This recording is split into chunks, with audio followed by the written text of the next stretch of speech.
Okay, so you saw him. So should we start with Hallelujah, Hallelujah, Hallelujah, Hallelujah, Hallelujah. Wait, now why not conducting the song? Okay. So let's start again. Okay. No. I mean, you missed the notes. Okay. You know, I'm trying to learn how to sing very well. It's not about singing, it's his name. Okay. Yes. So we should sing it again. Hallelujah, Atuyota, Akpobore. Please, I cannot, I don't want to miss any part of Alibaba. Alibaba is in the house. Thank you. Good to have you. Thanks for having me. Wow. You know, I was going to say, you described yourself. I was looking at your Instagram page and you said you are a hobby, a comic, a writer, a photographer, a poet. Only one person. Only you work at home. Huh?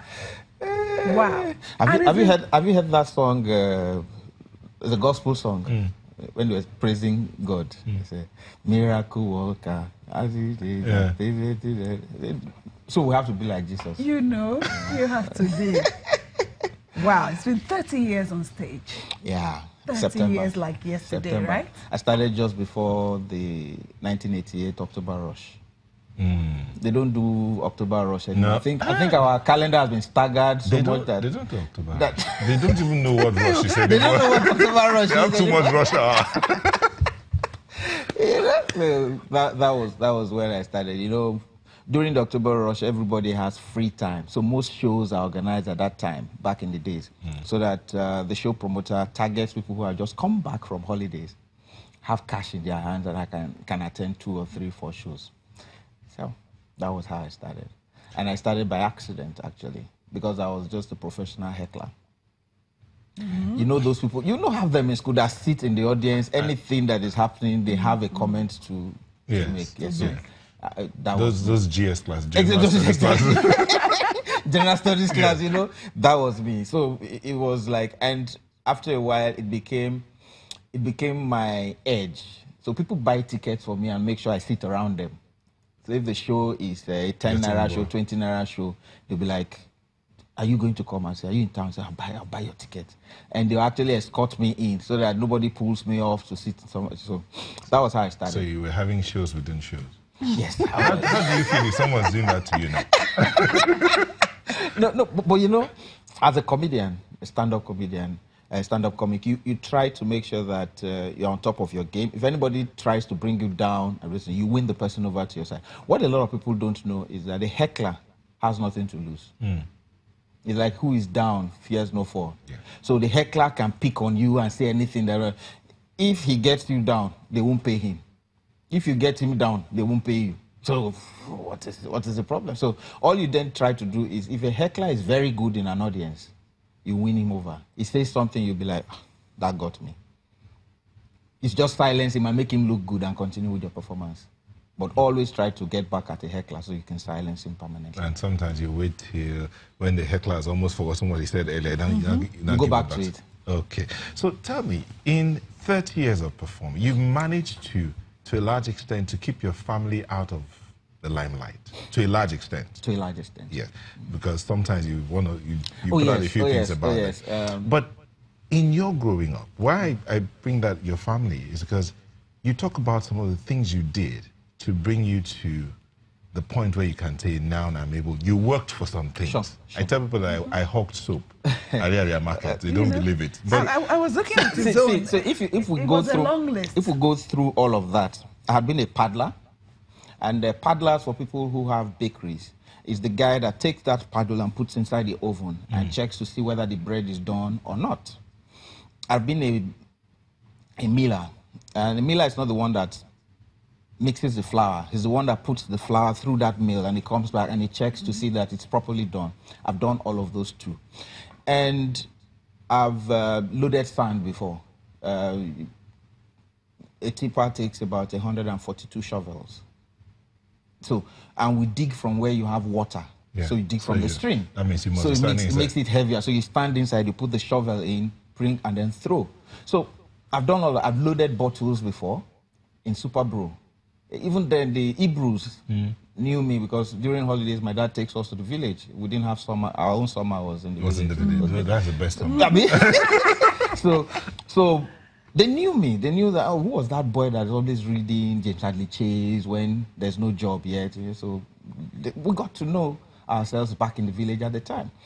And so when I started doing stand-up, they were one of the first people that I visited, and they were like, "You're the one that loads crates." And I was like, "Yes, I used to."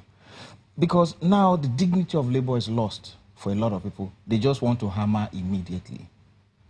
I'd been a bus conductor before. From Ramat Park to Ogbazu, I had a Toyota Crown, my dad's Toyota Crown. He goes to work at 9, but between 6 and 8:30, I'll take the car, because I'll go and wash the car vehicle and then bring, so I'll do Kabu, and then I bribe him by coming with all the newspapers. So I'll get him Observer, Tribune, New Nigeria, and Concord, Daily Times. And when I put them on the table, Sketch, and he'll be like, he used to just buy Observer and Daily Times. So when he sees the long array of newspapers, he's always very happy, you know. And then he caught me one time, he had an early appointment of about 8 o'clock, and I had passengers in the vehicle. It was the days of mobile phones, so when I finished and I got back, he was waiting at the gate. The newspapers didn't work. You know, so I've done all kinds of jobs.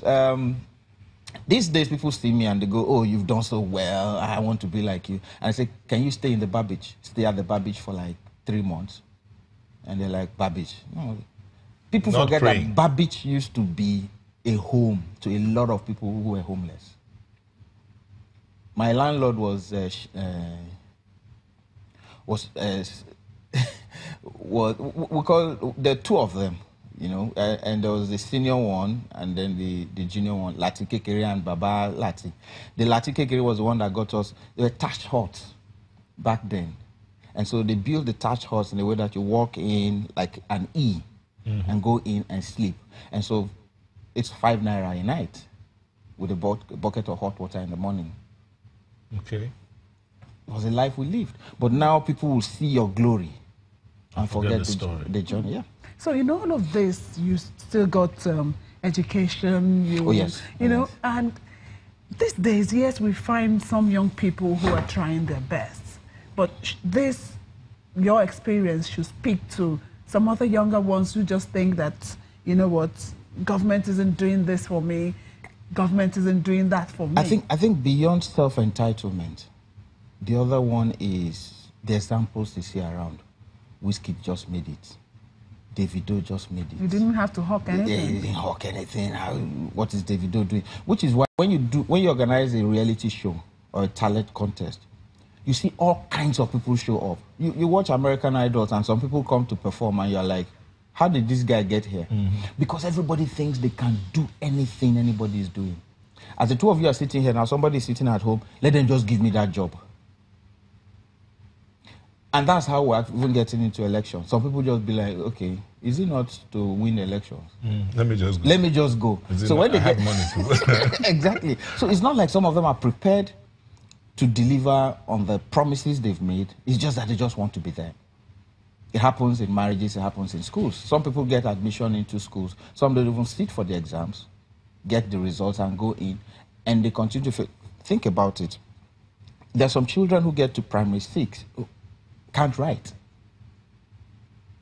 But they tell you they have a school certificate, a school living certificate. How did you get it? There are people who have 2-1, can't put 3 sentences together. But this one with first class can't even have one sentence without an error. So, and the person has a 2-1, has a first class, and then you ask, how did you defend your project? No defense. The lecturer, they were on strike. The same thing happens with stand-up comedy. Just as there are quacks in every sector, same thing happens with the police. There are people who shouldn't even be in the police force. They should be arrested by the police, but they're in the police force. Okay, there are people who shouldn't be in politics, but they're in politics. There are people who shouldn't be pastors. There are pastors. Sometimes, maybe I think the issue that has been raving lately, because like we said, let's talk about everything, is the issue of tithing. And I like what Pastor Adeyemi said. Tithe is 10%. If you like, pay. If you don't like, don't pay. They're not forcing anybody. Then some Pentecostal churches put it on their head. No, you can't say that. But guess what? The Catholic Church also said some things that the Pentecostal churches deferred about were not right. But you deferred about it. You moved out and continued yours. The Catholic Church didn't say, let's shut you down. So if somebody has differential understanding of tithing, okay, it's a different way of being a Pentecostal. All right? So you should just allow it. As they say, when it gets to something, they say, oh, let God handle it. Then when it gets to something, they say, no, we will handle this because it affects us. Yeah, that's it. Then the issue of voter registration. A lot of people are not getting the message. If you let,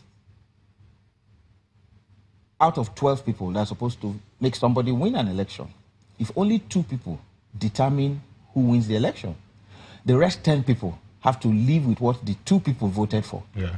Even if you don't like, you can begin to complain on Instagram and Twitter and everywhere, but the person has been elected because you did not activate your own voting power. Then you now look at government. Let's about entertainment, which is my forte. Government has not helped to develop our sector in any way. You see, people get it confused when they say, oh, they built the National Theatre, they have an art policy. No. The National Theatre was not built to develop art. It was built as a response to the international community that shut us out.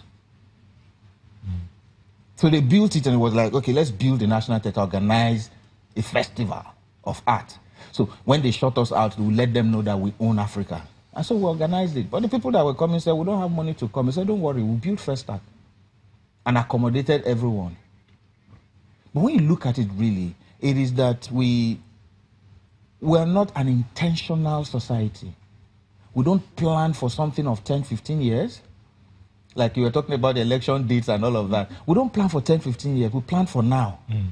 Okay, we have 2 refineries. Would it be enough for another 20, 25 years? No. The Niger Bridge was built to accommodate 700 cars in a year.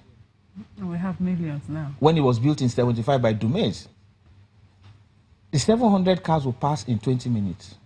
Less than 20 minutes. Less than 20 minutes. So talking about not being intentional or intentional, there's nobody, artist, comic, I use the word artist, okay, sure. A comedian, a singer, an actor, anybody in the entertainment industry, there's hardly anyone you will find who's worth their salt that will not talk about the influence of Alibaba on their lives. But you'll answer that question. Apart from Bobrisky. Apart from Bobrisky. No, that guy is on. We're back after this break.